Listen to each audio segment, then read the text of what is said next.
Hey, Team Hudson, Jeremy here. I'm sitting in the Houston airport on my way back from the Peru trip, and I wanted to take a second and give you some major updates that I wanted to make sure and pass on.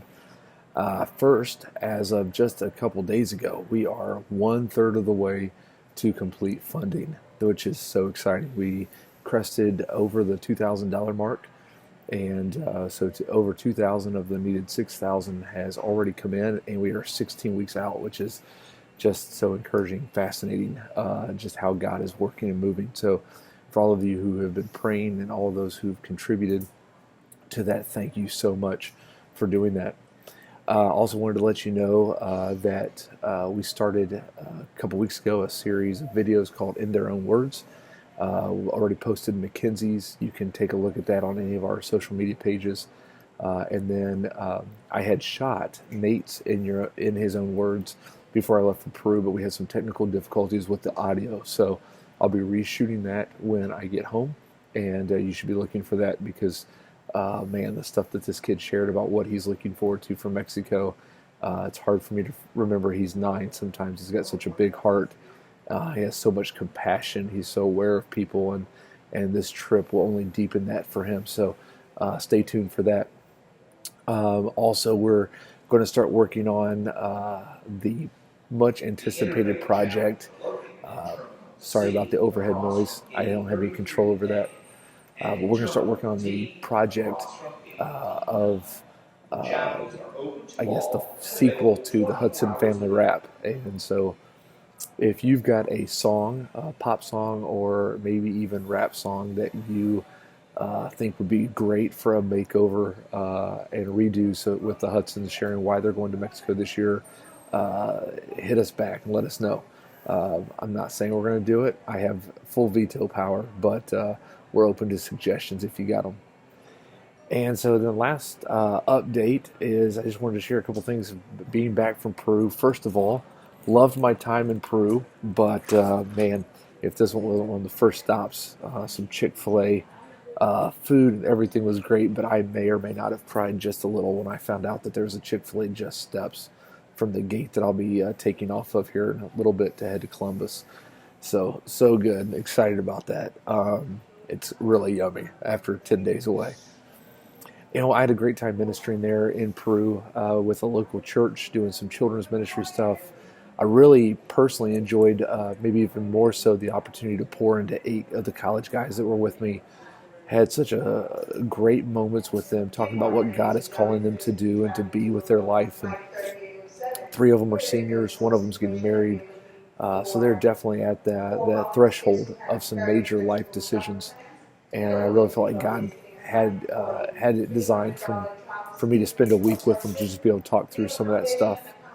Obviously, it was such a great thing and a blessing from God to take 2 extra days at the end of the trip and spend time with my brother and sister-in-law and their family and rest a little bit and just connect with them there in Peru.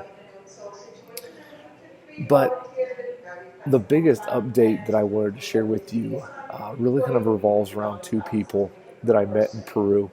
Their names are Dave and Wilma Surrett. Dave and Wilma, their daughter Candy, is the missionary that we worked with, or one of the churches that they were involved with that we worked with. But they had flown down, all 3 of them, actually 4 with Candy's daughter, had flown down just prior to our arrival to be there with us while we were on this trip as Candy's launching into her ministry to women in Peru. But her parents, Dave and Wilma, spent 40 plus years in Peru and in the Lima area. And Dave is now in the last act, if not the final scene of his God story that has been playing out through his life. His age, but also complications from a stroke and other things have definitely brought him to a point where he's nearing the end of his journey.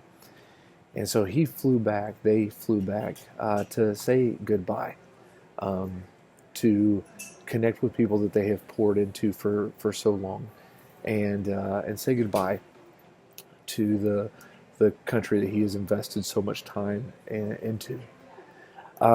once the word got out that he was there and that this was going to be his final trip, there was a never-ending stream of people who were stopping by to see him. They were staying at the same place we were. I had a chance to meet many of them and to hear the impact that he had had on them. They just kept coming, one after another, sometimes multiple people crammed into this little bitty apartment there on site, as they would just sit with him and affirm, thanking him and affirming the impact that he'd made, saying goodbye to him for the final time on this side of heaven. And I got to meet most of them as they came through. Two pastors came from very, very remote uh, parts of the Peruvian jungle where they have ministries going there. They journeyed a long time just to come and spend a few hours with this man and his wife, and just catch him up on what has been going on in their life and their ministry since his influence and impact started it off. It was incredible. It was just absolutely so rich. I heard the variation of the same story over and over with each of these pastors or ministry people that I talked to. Um, they told stories of how he and Wilma had received a sizable inheritance, and they decided to divide it up equally between all of the families and leadership that they were working with. And so they divided it up equally in equal parts per person, and then went to each family and gave their share of the inheritance. Time and time again, they were just so they held what God had given them so loosely, and they saw it not as what they had, but what God had given the ministry. They definitely were making a choice to walk out a kingdom path in everything they did. Um, I watched on Sunday morning as Dave, the spiritual father to this 45, 50-year-old man, put their arms around this man's biological dad, who, because of absenteeism and alcoholism, had basically been a non-part of this man's life for decades. Most of his youth and adult life, until just recently, God brought this dad uh, into a relationship with him. And so here's a spiritual dad and the biological dad and the son, arm in arm, just thanking God for redeeming this family and this story. It was so powerful. And the kicker is, if you thought that Dave was basically just kind of letting the credits roll by at this point in his life, knowing that his time was short, you'd be completely wrong. Dave spent most of the time pouring into the pastors or whoever was in the room with them, encouraging them, uh, challenging them. Just one last opportunity to make an investment into the lives of the people that were happening to be in the same space as him. And on the few occasions when there wasn't somebody in the apartment with him, he and Wilma were working through their exhaustive prayer journal. I'm talking about a notebook this thick that they continually add to, and it's a daily prayer journal that takes them about an hour and a half each day to pray all the way through it if they don't decide to do it twice that day. Just an incredible thing to see, and man and woman to meet. Basically, they were giants. They were spiritual giants. Um, I know they were spiritual giants because I was surrounded by the same kind of people, the same kind of men and women when I grew up in Mexico. I just realized recently how rare that kind of influence and impact and dedication can be.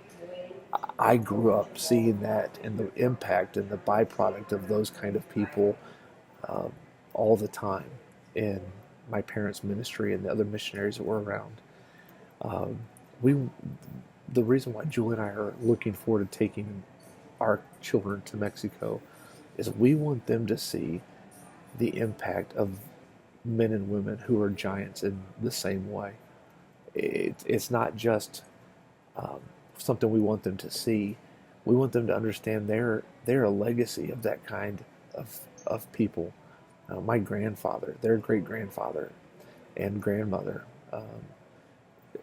were basically just like the Surratt family. My dad and mom, same thing.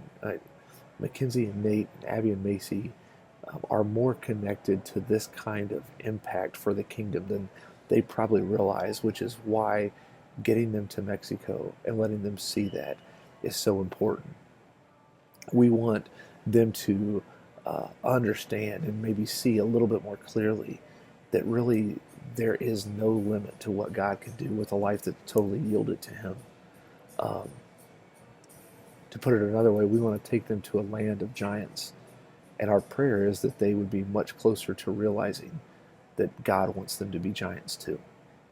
So I'm coming back from Peru just thoroughly lifted at having seen the legacy of this man and his wife, but also excited that in some way we're going to get a chance to expose four of the next generation of church leaders and possibly even missionaries to the same kind of impact. As a member of Team Hudson, you are going above and beyond to make that impact happen and a reality. And I want to say, Julie and I just want to say, thank you, thank you, thank you. And let's keep chugging forward. Till the next update, I'll see you later.